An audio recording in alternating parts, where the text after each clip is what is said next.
No século III d.C., a religião pagã de Roma, que incluía um complexo conjunto de práticas espirituais tradicionais e regionais, estrangeiras e inovadoras, encontrava-se hesitante diante dos mistérios apresentados pelo cristianismo. Na medida em que as práticas espirituais pagãs começaram a perder sua força e os templos dedicados aos deuses começaram a ficar vazios, houve um emergente movimento filosófico que começou a se organizar para oferecer a salvação da alma, mas completamente à parte do espírito religioso cultivado pela cristandade. Este movimento filosófico foi o neoplatonismo. Então, o neoplatonismo em si, nós podemos então considerar um sistema com múltiplas visões para a salvação da alma, o que influenciou fortemente a tradição cristã, como nós vamos ver em aulas futuras.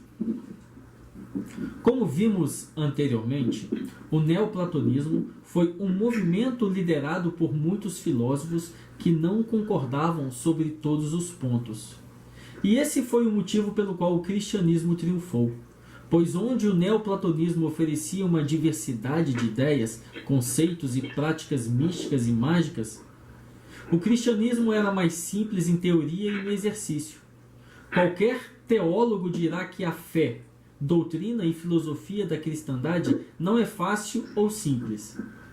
Mas, embora isso seja correto, toda a sua complexidade se desenvolveu nos embates filosóficos traçados entre os filósofos e sacerdotes neoplatônicos e os primeiros teólogos do cristianismo. Clemente de Alexandria foi um dos primeiros teólogos a utilizar os argumentos da filosofia contra os neoplatônicos. Pela grande quantidade de filósofos que compunham o neoplatonismo, muitos eram as questões de relevância levantadas. E muito embora o cristianismo procurasse respostas simples para essas questões que não atendiam aos filósofos, elas atendiam a uma grande massa que não estava interessada em questões como essas. Dentre as questões mais importantes, uma destaca-se: o que existe? O processo pelo qual a matéria existe foi um tema amplamente debatido pelos neoplatônicos da antiguidade. O estudo sobre essa matéria tem várias camadas. Nós vamos trabalhar a camada mais superficial nessas primeiras lições por razões práticas, apenas para tornar a teurgia um exercício mais prático. Na lição 7, iremos nos debruçar mais profundamente sobre o tema a matéria. Ok? Então, nós na lição de hoje vamos falar um pouco da matéria e como a matéria, ou como aquilo que existe na matéria foi criado e depende de uma ideia preliminar. Tudo o que existe primeiro como uma ideia, e é na dependência dessa ideia que aquilo que existe vem a existir.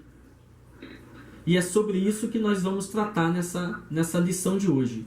Como aquilo que está na matéria é um reflexo, é uma manifestação de uma ideia que está no reino das ideias. Tente imaginar a matéria sem nenhum tipo de qualidade. Um objeto livre de adjetivos que possam descrevê-lo, livre de substantivos para classificá-lo.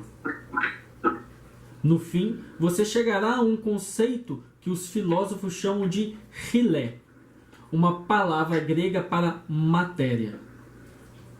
Considere que essa matéria é uma argila. Essa argila, ela não possui qualidades. Se nós lhe impusermos qualquer qualidade, ela se tornará alguma coisa. Se dermos a ela forma e cor, ela pode se tornar uma faca, uma caneta, um grampeador. Se adicionarmos a ela propriedades químicas, ela pode se tornar nitrogênio, vapor de água ou xenon. E com a ciência que temos hoje, podemos quebrá-la em elétrons, prótons, etc. Seja como for, para transformar essa matéria em alguma coisa, é preciso impor sobre ela ideias, características, qualidades. Agora, para que essa criação da matéria funcione, nós precisamos transformar ideias que não têm forma ou existência temporal e espacial em matéria condensada no tempo e no espaço. Primeiro, nós precisamos dar a ela um início, pois tudo o que existe está situado dentro do tempo. Quer dizer, deve existir no tempo. Segundo, nós precisamos dotar-lhe de localização, pois tudo o que existe está em algum lugar. Portanto, duas coisas existem entre o mundo das ideias e o mundo da matéria. Tempo e espaço. Tempo e espaço. Ok? Muito bom. É lógico, podemos construir uma cadeia que nos defina o que vem antes da matéria, traçando sua procedência. Mas antes de fazê-lo, devemos definir o que vem antes. Se liga aí, hein, Gabi? Se o tempo é algo que existe antes da matéria, então algumas coisas também existirão antes do tempo. Dessa maneira, o antes que queremos sondar não pode ser antes dentro do tempo. Ao invés disso, pensemos antes como uma estrutura ordenada. Toda estrutura é construída de uma vez só, mas as vigas vêm antes das paredes e as paredes vêm antes do telhado. Se nós retirarmos o telhado, as paredes não caem, mas se nós tirarmos as paredes, o telhado desaba. Assim, podemos dizer que uma coisa vem antes da outra, ou nos termos da cosmologia neoplatônica, uma emanação depende ou é dependente da outra, conectada em uma cadeia. Uma vez que nós temos tempo e espaço, podemos começar a falar de qualidades. Por exemplo, algo pode ser da cor vermelha, brilhante, grande ou doce. Podemos inserir quantidade 3, 4, 5, 6, etc. Nós não veremos dessa maneira número ou qualidade separados de matéria. Ou seja, nós não podemos ver alguma coisa vermelha sem que ela seja vermelha, mesmo que seja apenas um raio de luz. Nós nunca veremos 3 sem que alguma coisa não seja 3.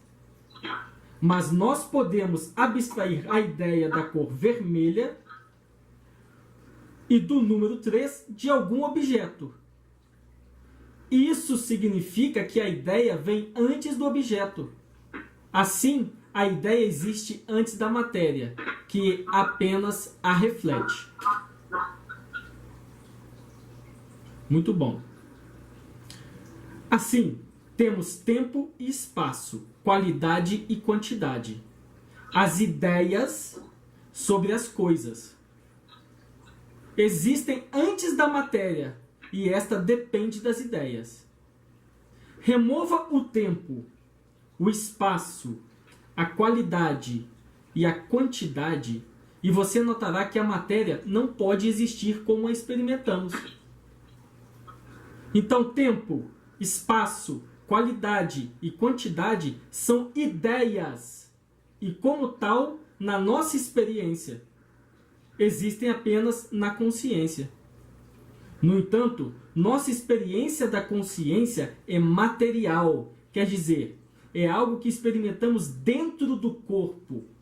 Assim, deve haver algum tipo de consciência fora do tempo e anterior a ele, aonde as ideias fora do tempo existem. Essa outra consciência é chamado pelos neoplatônicos de nous. É a parte dele onde as ideias de tempo, espaço, qualidade e quantidade existem. E é chamada de psique. Então, o que vem antes, prestem atenção nisso, hein? O que vem antes do tempo. Pode. O que vem antes do tempo, o que vem antes da manifestação da matéria, é aquilo que está no plano das ideias.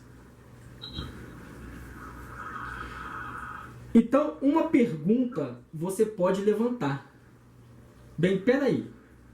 Se existe a matéria, e se a matéria depende de uma ideia, o que é que faz a ideia se transformar em matéria? Tem que existir alguma coisa. Se você imagina que existe o plano das ideias lá no alto, e aqui embaixo existe o plano da matéria, você pressupõe que, se a matéria está conectada à ideia, existe um mecanismo que faz a ideia se transformar em matéria. Certo? Muito bem. O que é isso? Que complexo é esse? Esse complexo é a psique, é a nossa alma. Então, em uma cadeia de precessão correta, o que nós temos? Nous, o reino do nous. Olha só, lembre-se que aqui nós estamos simplificando a cosmologia, hein? Então, existe o reino do nous lá no alto. Entre o reino do nous e a matéria existe a psique, que é a alma. E embaixo da psique, animando a matéria. Entende? É a psique que anima a matéria. A psique, a alma que dá vida à matéria. Que alimenta a matéria. Então, é a alma que vem trazendo a ideia do reino do nous, e a alma alimenta e fecunda a matéria, e a matéria então se torna manifesta. Muito bem? Agora, presta atenção.